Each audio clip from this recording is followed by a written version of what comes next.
Assalamualaikum warahmatullahi wabarakatuh. Sahabat beriman, sebelum dilahirkan ke dunia, seorang bayi telah melakukan perjanjian dengan Allah Subhanahu wa Ta'ala. Memang kita tidak mengingatnya, tapi hal itu benar-benar terjadi. Apa yang kita bicarakan dengan Allah sebelum dilahirkan? Kenapa kita tidak mengingat dialog dengan Allah saat masih janin? Hal apa yang kita bicarakan dengan Allah sebelum lahir ke dunia? Perjalanan hidup manusia sudah dirincikan dari alam ruh, kehidupan dunia, hingga kehidupan akhirat, dan berakhir di surga atau neraka. Manusia sudah mengadakan perjanjian dengan Allah Subhanahu wa Ta'ala. Jika menyanggupi melaksanakan janji itu, kita akan lahir ke dunia. Jika tidak, kita tidak akan ada di dunia ini. Saat dalam kandungan itulah, sang janin bisa berkomunikasi dengan Allah Subhanahu wa Ta'ala. Dialog itu berisi perjanjian dengan Allah Subhanahu wa Ta'ala. Dan ingatlah ketika Tuhanmu mengeluarkan keturunan anak-anak Adam dari sulbi mereka. Dan Allah Ta'ala mengambil kesaksian terhadap jiwa mereka seraya berfirman, "Bukankah aku ini Tuhanmu?" Mereka menjawab, "Betul, Engkau Tuhan kami menjadi saksi. Kami lakukan yang demikian itu agar pada hari kiamat kamu tidak mengatakan, 'Sesungguhnya kami Bani Adam adalah orang-orang yang lengah terhadap ini keesaan Tuhan.'" Quran Surah Al-A'raf ayat 172. Hal ini pun dibenarkan oleh Ubay bin Ka'ab. Beliau berkata, mereka roh tersebut dikumpulkan, lalu dijadikan berpasang-pasangan. Baru kemudian mereka dibentuk. Setelah itu, mereka pun diajak berbicara. Lalu diambil dari mereka janji dan kesaksian. "Bukankah aku Tuhanmu?" Mereka menjawab, "Benar. Sesungguhnya aku akan mempersaksikan langit 7 tingkat dan bumi 7 tingkat untuk menjadi saksi terhadap kalian, serta menjadikan nenek moyang kalian Adam sebagai saksi, agar kalian tidak mengatakan pada hari kiamat kelak, kami tidak pernah berjanji mengenai hal itu." Percakapan yang berisi pengakuan si janin ini senantiasa diingatkan para rasul. Hal ini sesuai firman-Nya, "Dan mengapa kamu tidak beriman kepada Allah, padahal Rasul menyerumu supaya kamu beriman kepada Tuhanmu? Dan sesungguhnya Dia Allah telah mengambil perjanjianmu jika kamu adalah orang yang beriman." Quran Surah Al-Hadid ayat 8. Perjanjian ini terjadi setelah kakek moyang manusia, yang tak lain adalah Nabi Adam alaihissalam, diciptakan. Hal ini telah dijelaskan dalam hadis. Sewaktu menciptakan Nabi Adam, Allah mengusap punggungnya. Maka berjatuhanlah dari punggungnya setiap jiwa keturunan yang akan diciptakan Allah dari Adam hingga hari kiamat. Kemudian, di antara kedua mata setiap manusia dari keturunannya, Allah menjadikan cahaya yang bersinar. Selanjutnya, mereka disodorkan kepadanya. Adam pun bertanya, "Wahai Tuhan, siapakah mereka?" Allah menjawab, "Mereka adalah keturunanmu." Hadis riwayat Tirmidzi.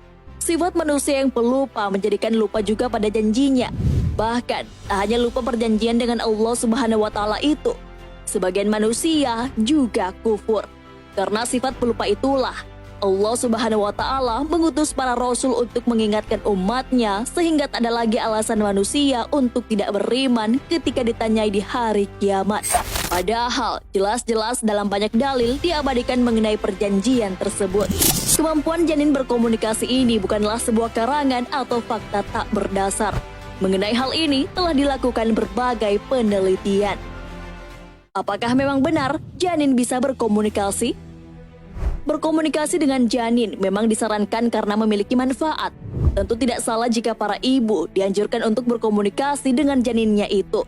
Salah satu cara berkomunikasi dengan janin adalah membacakannya buku. Suara kita yang berkomunikasi dengan si janin akan memiliki dampak positif. Dilansir Apta Club, ada sebuah penelitian yang menunjukkan bahwa suara yang dapat menjadi penenang bagi si kecil, baik ketika di dalam rahim maupun ketika ia telah terlahir di dunia. Bayi yang belum lahir belajar mengenali suara selama ia berada dalam kandungan, walaupun pada kenyataannya janin tak bisa memahami apa yang dikatakan padanya. Beberapa manfaat mengajak berkomunikasi janin ini dipublikasikan dalam Cleveland Public Library. Yang pertama adalah membantu perkembangan otak bayi. Menjelang umur trimester ketiga, janin yang ada dalam kandungan sudah mampu mendengar suara. Suara yang bisa mereka dengarkan di luar kandungan adalah 10 desibel lebih rendah dari si pembicara. Ternyata, para bayi pada trimester ketiga mampu mengetahui pola bahasa. Tetapi setelah lahir, mereka dapat mengenali kata-kata yang pertama kali mereka dengar di dalam rahim. Ibu dan bayi yang melakukan komunikasi memiliki ikatan.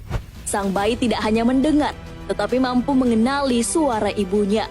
Nada menenangkan dari seorang ibu menyebabkan denyut jantung janin bayi menurun dan dapat membantu membangun ikatan pendengaran yang berlangsung setelah lahir.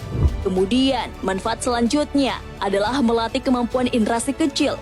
Dengan mendengarkan suara ayah dan ibunya, mereka mampu membedakan intonasi suara di dalam kandungan. Dalam perut ibu, janin tak langsung bisa berkomunikasi. Janin itu ditiupkan terlebih dahulu ruh. Hal ini sudah dijelaskan dalam hadis. Dari Hudzaifah bin Usaid radhiyallahu anhu berkata, "Aku mendengar Rasulullah SAW bersabda, apabila nutfah telah berusia 42 malam, maka Allah mengutus malaikat, lalu dibuatkan bentuknya, diciptakan pendengarannya, penglihatannya, kulitnya, dagingnya, dan tulangnya. Kemudian malaikat bertanya, 'Ya Robbi, laki-laki ataukah perempuan?' Lalu Robmu menentukan sesuai dengan kehendaknya, dan malaikat menulisnya. Kemudian dia malaikat bertanya, 'Ya Robbi, bagaimana ajalnya?' Lalu Robmu menetapkan sesuai dengan yang dikehendakinya, dan malaikat menulisnya. Kemudian ia bertanya, 'Ya Robbi, bagaimana rezekinya?' Lalu Robmu menentukan sesuai dengan yang dikehendakinya, dan malaikat menulisnya. Kemudian malaikat itu keluar dengan membawa lembaran catatannya. Maka ia tidak menambah dan tidak mengurangi apa yang diperintahkan itu." Hadis riwayat Muslim. Ternyata tidak hanya manusia biasa yang berjanji kepada Allah Subhanahu wa taala. Para nabi pun ternyata memiliki janji dengan Allah Subhanahu wa taala. Lalu, samakah janji para nabi dengan janji umat manusia yang lain? Ternyata para nabi juga diambil janjinya oleh Allah Subhanahu wa taala. Adanya perjanjian antara Allah Subhanahu wa taala dan nabi diabadikan dalam firman-Nya. Sumpah serupa juga diambil Allah dari para nabi. "Dan ingatlah ketika kami mengambil perjanjian dari nabi-nabi, dari kamu sendiri dan dari Nuh, Ibrahim, Musa, dan Isa putra Maryam. Dan kami telah mengambil dari mereka perjanjian yang teguh." Quran Surah Al-Ahzab ayat 33. Isi perjanjian para nabi dengan Allah Subhanahu wa taala berbeda isi janji yang kita ucapkan. Kalau umat manusia lainnya, janji yang diambilnya adalah menuhankannya. Namun janji para nabi adalah agar saling meneguhkan satu sama lain. Hal ini telah dijelaskan dalam tafsir At-Tabari, yaitu perjanjian Allah dengan para nabi bukan soal menuhankannya, melainkan soal saling meneguhkan antara satu nabi dengan yang lain, soal penyampaian risalah dan tugas-tugas kenabian lainnya. Riwayat lain menyatakan, janji itu tentang pertama kalinya Nabi Muhammad SAW, tetapi yang paling terakhir diutus. Sebelum lahir ke dunia, manusia yang masih berbentuk janin telah melakukan perjanjian dengan Allah Subhanahu wa taala. Tak lain isinya adalah menuhankan Allah Subhanahu wa taala. Namun, saat menjalani kehidupan di dunia, sebagian manusia lupa akan hal tersebut.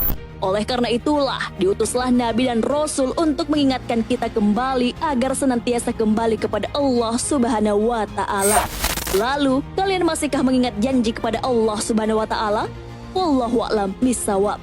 Wassalamualaikum warahmatullahi wabarakatuh.